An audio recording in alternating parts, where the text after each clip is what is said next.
Hello, everybody, and welcome to the Greatest Games podcast on the Blizzard. My name is Marcus Speller. With me is Jonathan Wilson, and with us today is Eero Laurila, former football correspondent covering the Premier League and Football League, but is now back in his native Finland working as an assistant coach for third-tier side Epspoon Palosora. I'm sure I've pronounced that wrong, Eero, and runs the football website brittyfootis.com. Pleasure to have you on the pod, my good man.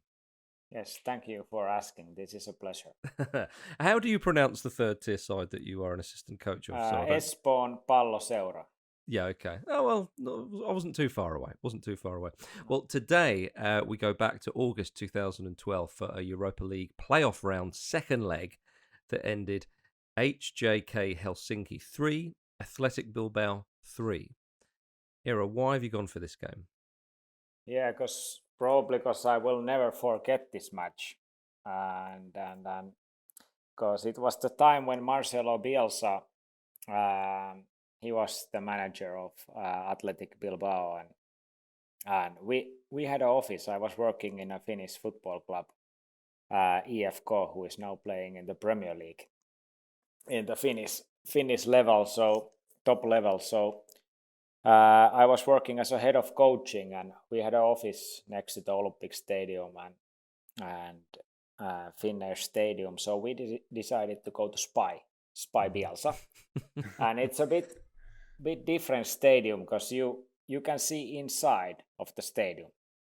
So we went on a rock and we recorded the whole show, and then we uploaded it on YouTube. And it took years, that maybe few thousand people. I've even lost my password to that YouTube account, so I cannot even get it edited or anything anymore. So when the whole Bielsa spying gate at Leeds, then I checked that, oh my god, it's like 100,000 or even more people have been watching this. So, and I was always, when I was checking Twitter, there was this video and people were editing that video and I was seeing it everywhere. So probably this is the reason. Yeah. I mean, presumably Frank Lampard and Derby County got their hands on that video as well. But Jonathan, well, we'll get to Bielsa in a minute, but Helsinki 3, Athletic Bilbao 3, a lot of goals. What do you remember about this match? Absolutely nothing. I mean, it was. I think we should say we're sort of using this game as a jumping off point to talk about Bielsa, who I know is a huge fan of, and has analysed a lot of. I mean, not only his own video, but a lot of Bielsa games, a lot of things Bielsa said, but also the HJK coach, Antti Muurinen, who had been the Finland national coach at what. I mean, I was about to say this. I don't know if it's true. What certainly I have always assumed had been, before this generation of Finnish players, the best Finland national team. That, I mean, English fans may remember that when Beckham scored his free kick to draw against Greece in 2001 to qualify for the 2002 World Cup, the only reason that was relevant was because Finland had drawn 0-0 against Germany in Gelsenkirchen. But if Germany had won that game, England would have been second in the group and would have faced a playoff against, I think, Ukraine, it would have ended up being. But Finland finished third in that group. And obviously that was a side with Antti Niemi and Litmanen and Yeremenko and of the handful of sort of household names that Finland's produced, three of them were in that team. Yeah, we had a fantastic national team during those years. Sami Hupia as well, of course. Sorry, I forgot him. Litmanen, it was almost like a Premier League team.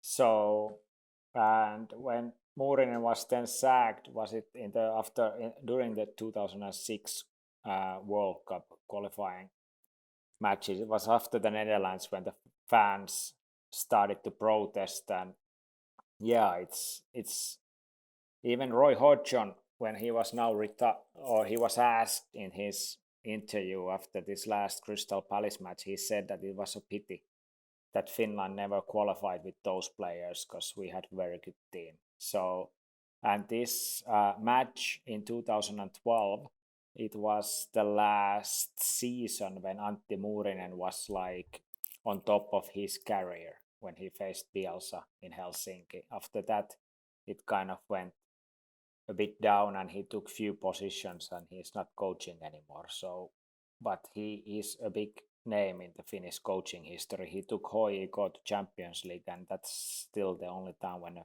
Finnish team has been in a Champions League. It's 22 years ago. Mm-hmm. So sorry, I was calling him HJK, but how do I say it? HJK? HJK, yeah. HJK, okay. HJK.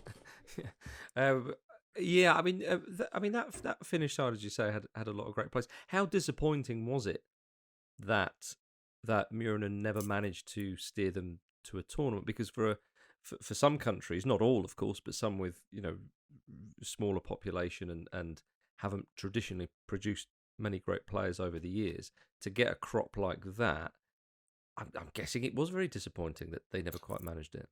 Yeah, it was, and that's the thing, that nowadays this team which qualified now, it's not even close in terms of the quality they had then. So of course it's different game nowadays and everything, but if you look the teams where the players are playing, so under Muurinen's time it was completely different. And yeah, I think people are very frustrated, because I remember I went to see to Anfield, England, against Finland in 2000, in early 2000, and we were 1-0 up and we were in control, and then I think England beat us like 2-1 or something. 2-1, yeah. 2-1 yeah. It was, that's right. So yeah, and remember seeing Germany here at the Olympic Stadium, and we were able to challenge them home and away. So of course we were very disappointed. But they've qualified now. They're currently playing in the European Championship, so that's that's a cause for celebration as well. And I mean, I've already forgotten. I'm so sorry how to pronounce, but HJK Helsinki, as it's written in English. They were the champions, of course, a very successful side in Finnish football in that season in 2012, and I mean, a Europa League playoff round. Were people expecting them to reach the actual tournament? Because they started off in the Champions League. Of course, the preliminary stages, they reached the third qualifying round and then lost to Celtic 4-1 on aggregate, dropped down to the Europa League playoff round. Is that, without sounding patronising, was that the best they were kind of hoping for? I mean, especially when they draw a team like Athletic Bilbao. No, actually they, under Muurinen, they've done better in the Europa League than this. Mm-hmm. So it was quite a successful era for that club, and it's still by far the biggest club in Finland. So I think they should be able to compete in the Europa League, and I think that's also their goal nowadays. But I mean, this was obviously a very tough draw, given that Athletic had reached the final the previous season, given everything. I mean, I know this was the second season with Bielsa when things had begun to go wrong, when Javi Martinez had been sold to Bayern, when Fernando Llorente had been sort of frozen out because he wasn't signing a new contract, and that this had turned out quite a difficult season for Athletic. But it's still, of the teams you could get in the Europa League playoff, seems a pretty tough draw to get one of the previous season's finalists. Yeah. And what made this like very special, at least for me, was like when we were spying these training sessions, and it now when this whole COVID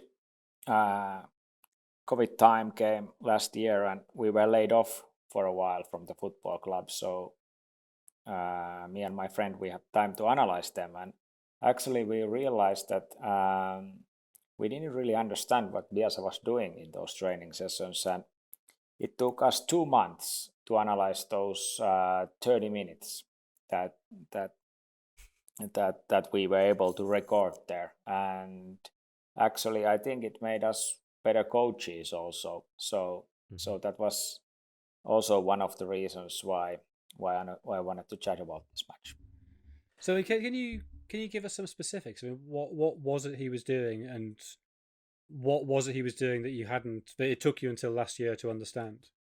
It was unbelievable, because everything was like ready 2 hours before the training session started, and it looked like an orchestra or something's coming there. So it was unbelievable that it was all the dummies, cones, everything was there. And they didn't have to move a single thing during the training sessions. They also only took things out from the pitch. So everything was very well organized, and there were a lot of coaches. There were like 10, 11 coaches organizing the whole thing. And maybe then I understood how to organize a training session so that everything works so smoothly. But when we started to really analyze what is happening there, it's quite unbelievable how deep he goes and how he analyzes the game into such a tiny details, that how you find the third man, or how you find the game spaces, or how you do unmarking, and how it's all related to the match which is coming on the next day. So that was maybe the big thing, and maybe the thing also for me as a coach was also to understand that that there are different kind of football coaches, but Bielsa is definitely a football teacher, and it kind of like you see now Leeds playing that he's really done his job, and that's, I think it's a big kind of point in terms of coaching, that you are able to teach your professional players so much and make these average players so good. So maybe that's what I've realized after analyzing this, that actually he's giving his players tools. And like he's saying that there might be few players like Messi or Ronaldo who they might not need so many tools, but these average players, they need tools, and he's able to give those tools to the players. So maybe that's the biggest thing I learned from analyzing these Bielsa videos. So this training session, it was what, 2 days before the game or the day before the game? A day before. A day before. Yes. And so you said it was 30 minutes long. How? It was a bit longer, but we edited the video, so it was like 30 minutes action. Okay. Yeah. And so presumably the day before the game, it's not that intense, or it was just as intense as a normal session? It wasn't that they didn't play at all, so they just did different kind of drills. And they would be drills to work on technique, or to work on shape and finding space? Both. They did some pressing exercises and then some drills. So that was... Eero, Bielsa has a reputation of being quite a complex character, I think it's fair to say. And yet you talk about him as a football teacher, which makes sense, and equipping his players. And you mentioned his success at Leeds United. I mean, but you also talked about, obviously, it took you a couple of months to analyse the training techniques. Were they particularly complex training techniques that you were seeing? Because to give players, I suppose, the tools to go and play, some of the best managers try and make it as simple as possible. So I'm trying to kind of match that up and think, was it particularly complex, or was there actually simplicity within all of his methods? Yeah, actually it's very simple. He's one of his principles is that he usually takes only maximum 5 players and 1 coach. And it's very simple, but to understand this complex nature of his philosophy, you have to really study it. And then when you kind of start to study it is simple, but it takes a lot of time to understand it. I don't know if this makes any sense, but... Yeah, no, it does, absolutely. Yeah. But I mean, he presumably saw you, so what was his reaction? Yeah, it was a funny moment, because there was because it's a very open stadium, and there was a Finnish like 3rd division match going on at the same time, and Bielsa suddenly it was very bizarre. The training sessions were going on, and he went to watch the match. And it's like a moth to light. You just can't help yourself. and he just watched, and it's like a pub level almost. Yeah. Mm-hmm. So it's the 4th highest level, so the players are not even semi-professionals. And he was watching it very intensively, and then he saw us on the rocks, and I think he's a quite shy man. So And sorry, when you say on the rocks, it's sort of like a rock overlooking the stadium, or yes. okay. So we were now when there is a COVID time, so no one gets into the stadium. So now people are watching matches from the same rocks because you see inside of the stadium. So there's a lot of people watching those matches.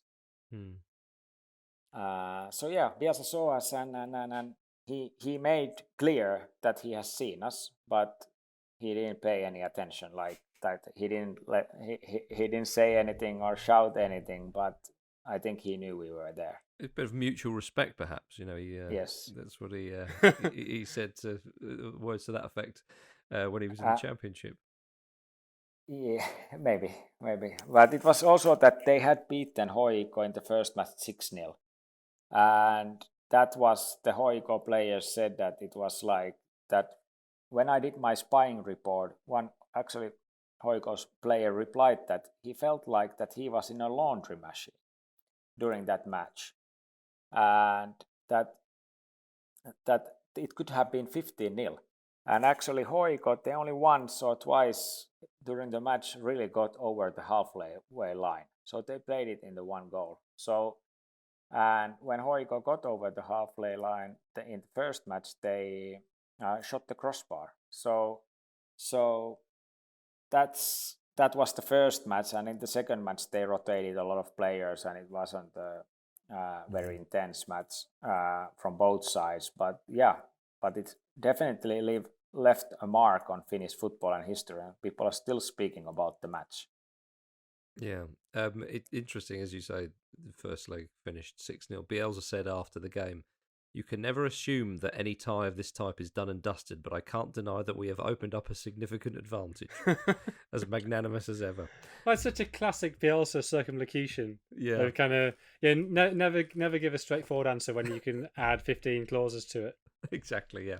Okay, chaps, well, let's take a quick break, and after which we'll talk more about Finnish football and Bielsa himself. See you in a moment, everybody.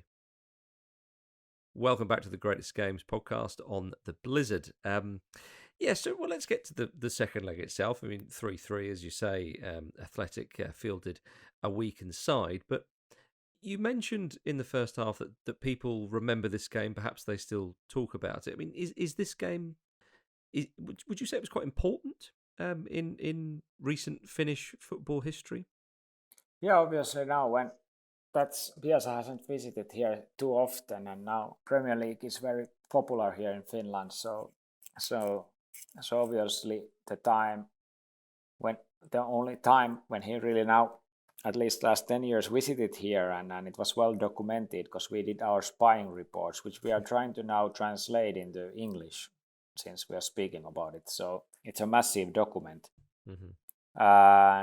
And so yeah. And I think a lot of young coaches nowadays, they take inspiration from Bielsa. Mm-hmm. And Eero, what did you learn? What did you learn or have learned from those techniques, perhaps directly or even indirectly, that you saw, and how has it inspired you, and what do you use? How has it changed your coaching methods? A lot, like how to. We already spoke briefly about these things, but just a simple technical, tactical details that helps players to play football. That's mainly the thing. And how you, for example, unmarking, how to lose your marker and things like that, that when you step on a pitch as a coach, you're not anymore like trying to guess. You have to find the information from somewhere, that how to teach these things to the players. And then you also, when we watch the Bilbao Hoiko match, then you actually see that these things are happening on the pitch. So it's quite unbelievable that Bielsa teaches players something, and then oops, it's happening on the pitch exactly like that. So that's the thing, that as a coach you have to be able to take the things you teach the players on the pitch too, and to the matches. So that's one point that you have to remember every day. And I mean, maybe I'm not right about this, but it's always seemed to me that Bielsa is a hugely inspiring figure precisely because he does what he does with players who are not absolutely at elite level. That he takes, in Leeds' case, players who essentially, most of that Leeds squad, we thought of as a sort of mid-table championship club. And he's transformed them with, 2 or 3 players added, into a comfortable mid-table Premier League club who play football that everybody wants to watch. So one of the things I often think watching a Guardiola team, for instance, is, look, if he went to, let's say, Sunderland, could he do that with Sunderland? Now, that's not to say Guardiola is not a great coach. He clearly is a great coach. It's absurd to suggest that you have to be able to do it at every level. But Guardiola's methods seem to me to require elite level players. Whereas what Bielsa does, he seems to be able to do it with any level of player. So presumably for you working in a Finnish third division, that is a hugely inspiring thing that you can think, actually, yes, I can take these lessons directly. Whereas if you were watching Guardiola, for instance, you'd be, well, I can take some lessons from this, but I have to change the message because the level of my players is different. Is that fair? Yeah, exactly. But also as a coach, it's also important not to copy straight, that you should have your own ideas, because if you just copy it, then it doesn't work. So maybe, for example, here in Finland, we have a lot of Spanish influences nowadays and a lot of Spanish coaches. So we kind of mix these all different philosophies and kind of try to find our own way. And I think if we go a bit back to our national team, the big reason why they actually now are playing so well, that I think it's ice hockey, which is traditionally the biggest sport, at least the most popular sport. Nowadays kids are playing football, so it's kind of changed. So ice hockey started they tried to create their own way of playing, and it was criticized very heavily in the early 2000s that no, that forget those whiteboards and just play and let the players play. And I think that was the culture in our football national team, that there was this even Antti Muurinen, the coach who faced Bielsa, told that he was having a chat with Jari Litmanen, who is our best player ever. And Muurinen was saying that I want you to play with less touches. That this is my idea, that we play with 1 or 2 touches. And Litmanen said, no, that we are not skillful enough. That he had played in Ajax and Barcelona, so we are not good enough. And I think nowadays we are not having this kind of discussion maybe anymore. I think it's more, it started in ice hockey and everyone was criticizing it, and then it went to basketball and volleyball, and now it finally came to football. And they have a coaching team, they analyze everything, and they respect these rules or principles of ball games. I think that's why they are in the games. Our team, if you look at the teams where they play, the clubs where they play, it's not that impressive. And now the latest stats showed that actually our team is the according to the players' transfer fees, is by far the cheapest in the whole Euros. So I think that's the big change. And I think Bielsa, in that match, he showed what you can do as a coach. Obviously, you cannot compare maybe Bilbao and Hoiko. That's a bit different perspective. But our national team, they've definitely, the coach is Marko Kanerva. He has taken a lot out from the players. So yes, we have learned something here. And I think we are not having that kind of discussions anymore with the players, that what are the principles how we play. So I mean, that would seem to be quite encouraging for the future, that this isn't just one great coach or one great generation of players, but it's a very productive culture, and so it should be able to sustain success for several years. Is that fair? Yeah, the Finnish football is, because I was that 5 years in England, I also saw a lot of grassroots football and went to lower league matches, and it's like we are very strong in in grassroots, and here everyone can play football, and we have a lot of professional coaches on a grassroots level. So for example, the club EPS where I work, we have 15 full-time coaches, and we work with all the age groups, and we have full-time coaches in a football school where the kids come for the first time ever to play football.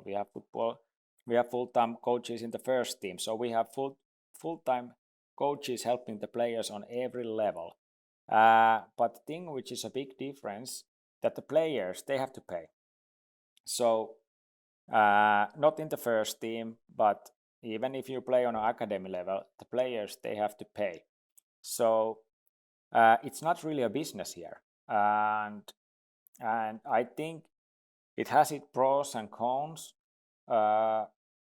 Looks like it's been working so that we are in the Euros, but it's interesting to see what is the next step, because it must come here, the development which is everywhere else in the Europe, because it's not really that big business yet. We just let kids play, and maybe someone makes it on the top. Of course, our football association, they are ambitious, and they try to develop things, and they have developed things, and clubs try to develop things, but according to numbers, we are just running a small business here in Finland. And I think that's quite interesting, that how this football works, because what I learned in England was it's just like, if Arsenal, Tottenham, if they have a good player, they try to sell him, or they try to develop him on a top level, but here we are not there yet. I mean, the sort of I guess the lazy comparison to make with Finland is to compare them to Iceland 5 years ago in Euro 2016. Is there any comparison, or is that just sort of, we see two sort of smallish nations from the north of Europe, and we sort of assume they're similar? Are there other comparisons to be made? Yeah. What we learned from Iceland was they also put a lot of effort on the junior side, on the grassroots side, a lot of educated coaches. So yeah, there are similar principles. Of course, we are a bigger country than Iceland, so we should do better also. So I think we've been underachieving during these years, and hopefully it changes in the future. That at the moment, I think the good thing is that we are able to develop young players who are very skillful. They work with professional coaches, but the next challenge is when they are 15, 16, 17 to compete with the European clubs, because I've seen it what it is. Because if, for example, we have Glenn Kamara, who is from our club EPS, and he plays at Rangers now. So in Finland he played here, and I remember speaking to him in London, and he went to Arsenal, and he was just concentrating on football when he was 16, 17, 18. They said that they had school once a week, and it was like what to eat and how to do stretching. But here, school is very important. And if you say to parents that I'm going to be a football player and I'm not going to school, it's of course there are always these people who take their kids out, but it's not very common yet. Yeah, I mean, the financial rewards obviously in England are far different, and one can get a bit obsessed with that. But you make a good point. I mean, what do you think then would be the right direction for Finnish football to go in terms of, because Jonathan said, the lazy comparison is with Iceland and so on. What would you like to see change in Finnish football to try and maintain a better standard for maybe ultimately the national team, I suppose?